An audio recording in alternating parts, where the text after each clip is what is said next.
Muita coisa vem sendo falada a respeito da tal da roda dos ratos, né? O que é a roda dos ratos? O que é essa tal roda dos ratos? É, é sobre emprego? É trabalhar muito e ganhar pouco?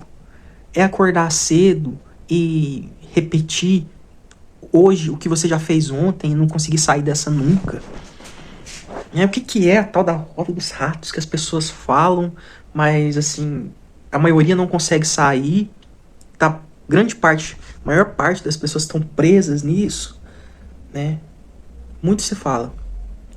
Mas eu vejo uma definição um pouquinho diferente de tudo que eu já ouvi a respeito disso até hoje. Que eu acho que essa tal dessa roda dos ratos, ela é mais interna do que externa. Ela tá mais dentro da sua vivência, dentro da sua rotina, com você mesmo, dentro da sua casa, dentro do que você procura de qualidade de vida, do que no coletivo, do que nesse montante de pessoas que estão indo trabalhar todo dia, no subemprego, num trabalho ruim, aturando muita coisa, um desgaste muito grande. Isso daí tá tudo inserido nesse negócio, só que o que tá acontecendo com você, o que você tá pegando, as coisas que acontecem com você, a forma que você tá usando e lidando com isso é o que importa nessa questão. Como que eu posso tentar exemplificar isso? Quando a gente é criança, a gente ouve muito, né? Uma coisa muito absurda que a gente sempre ouviu é: ah, se você não estudar, você vai virar pedreiro. Quem nunca ouviu essa frase? Se você não estudar, você vai virar pedreiro. Daí você cresce e você vai contratar um pedreiro e você descobre que o serviço dele é muito... dói no seu bolso, né? Eu ia dizer que é caro, mas não é questão de ser caro, né? O cara, o cara tem mérito por ganhar aquilo. Mas você descobre que é difícil pagar o serviço de um pedreiro. Você descobre que não é como te falavam. Que se o cara, com aquilo que ele ganha, mesmo sendo um trabalho difícil de fazer, se ele tiver organização, ele chega em algum lugar com aquele dinheiro que ele ganha. Dependendo da vida, do padrão de vida que aquele cara, aquele pedreiro leva, ele consegue tranquilamente pagar as contas dele, viver, né? Mesmo se tiver uma família, consegue sustentar os filhos dele, né? Então esse cara tá na roda dos ratos? Não tá, não tá, né? Se ele organiza, ele tem organização financeira, ele não atrai uma despesa maior do que ele pode. Tudo que ele tem de despesa é o que ele consegue, o que ele pode pagar, né? E então ele não tá nessa tal roda dos ratos, né? Tentaram colocar na cabeça dele que essa profissão dele, ela tá inserida nesse negócio. Ela tá inserida nessa tal dessa roda dos ratos. Mas não tá. Se o cara sabe fazer daquilo uma fonte de renda melhor do que as outras, do que a grande maioria. Ele sabe usar o dinheiro dele com essa profissão que ele tem, né? Outro exemplo, sei lá, empregada doméstica, a diarista, né? Outro dia eu vi um vídeo de uma moça falando que comprou 3 casas, ela tem 3 casas, tem R$ 500.000 guardado, com trabalho de diarista, sem ter ganhado nada de ninguém, sem ter recebido herança nem nada, construindo desde o começo da vida dela, né? Na vida de trabalho dela, que eu quero dizer, até ela ficar mais velha. Então ela soube poupar, ela soube investir. Dá pra falar que uma pessoa dessa tá na roda dos ratos? Entende mais ou menos onde que eu quero chegar? Né? Então, mas assim, por que eu tô dizendo isso? Porque às vezes o cara ele pode estar no subemprego mesmo, né? Então, tirando essa parte desses exemplos assim, pedreiro, diarista, vamos supor que o cara tá no subemprego mesmo, assim, ele tá numa das piores profissões que tem, de repositor de supermercado, né? Que eu já falei muito isso daqui, pra mim é uma das piores que tem. O cara tá lá, de repositor de supermercado, mas o trabalho dele não estressa ele consegue fazer aquele trabalho, ele tá levando de boa. Ele tá levando de boa. Daí, quando ele chega na casa dele, ele faz uma outra fonte de renda, uma renda extra. Ele, juntando o subemprego dele com uma outra renda que ele faz, ele tem uma renda boa pra ele, para o padrão de vida que ele vive. Se ele ganha 1.600 de salário, vamos supor que ele faça mais 1.600 com essa outra renda extra que ele faz, então ele ganha 2 salários ali, e o cara sabe viver com isso. Ele não se atrapalha nas finanças dele, não gasta mais do que tem, não se endivida, não colocou vários filhos no mundo, não tem despesa alta, né? Então esse cara não tá na roda dos ratos só pelo fato dele estar no subemprego. Entendeu mais ou menos onde que eu quero chegar? Não é só o título que deram para aquela profissão, para aquele cargo que aquela pessoa tem, que determina que aquela pessoa está no subemprego.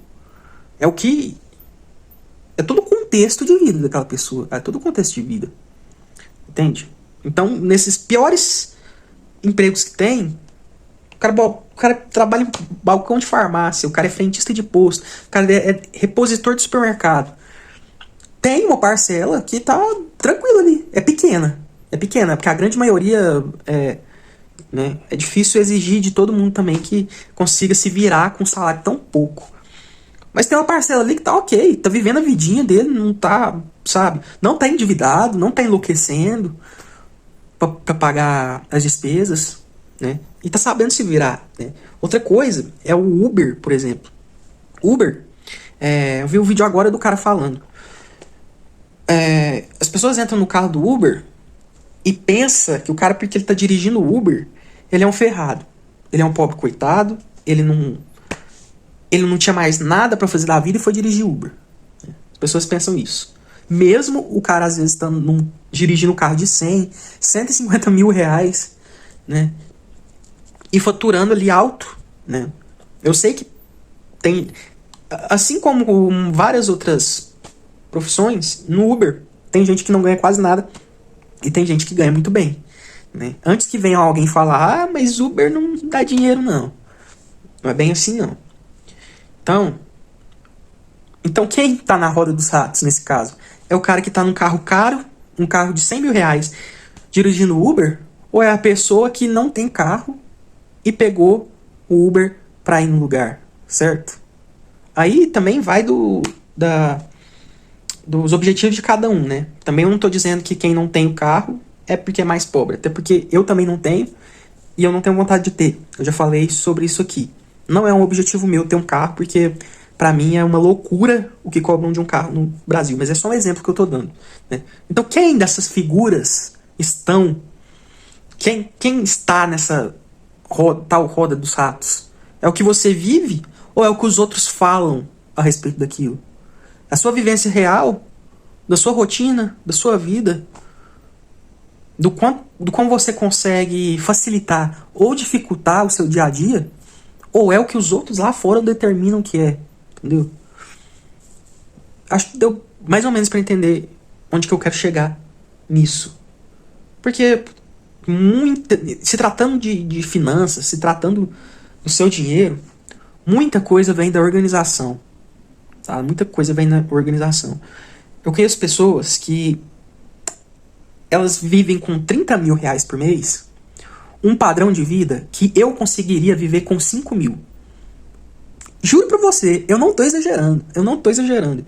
Eu conheço pessoas que vivem com 30 mil reais, ganham 30 mil reais por mês e vive uma vidinha comum. Uma vidinha sem o mínimo luxo. E pelo menos, na minha opinião, a pessoa que ganha 30 mil reais, ela tem que viver muito bem. Na realidade, que eu conheço, a pessoa que vive 30 mil reais, ela tem que viver muito bem. Ela tem que viver numa casa boa. Ela tem que fazer boas viagens. Ela tem que ter um ar-condicionado em cada cômodo da casa. Ela tem que ter geladeira sempre cheia. Ir e voltar, sabe? Pelo menos viagem nacional dentro do país ela tem que conseguir fazer a qualquer momento. Sabe? 30 mil reais é dinheiro pra caramba. Agora eu conheço pessoas que com 30 mil reais elas vivem uma vida que se eu ganhasse 5 eu viveria, né? Com 30 mil eu viveria muito mais experiências do que essas pessoas estão vivendo, né? Então isso daí tudo pra mim cabe dentro desse assunto das rodas dos ratos. Isso tudo é pra te falar o seguinte: às vezes Você não tá dentro da roda dos ratos. São as pessoas que estão te empurrando para dentro dessa roda dos ratos. É o olhar das pessoas a respeito da sua profissão, o preconceito delas, o que é o meio que você está inserido, o meio social que você está inserido, que as pessoas, às vezes essas pessoas que você está perto gastam demais, gastam errado, não sabem gastar. E não é que estão vivendo bem, simplesmente não sabem gastar, entendeu? Simplesmente não sabe gastar, não sabe o que faz com o dinheiro. E às vezes você mudar isso, mudar mesmo, novos ares, novas amizades, mudar de alguma forma. Você às vezes acaba mudando a sua mentalidade nisso daí, entendeu? Mas eu falo, e até o próximo vídeo.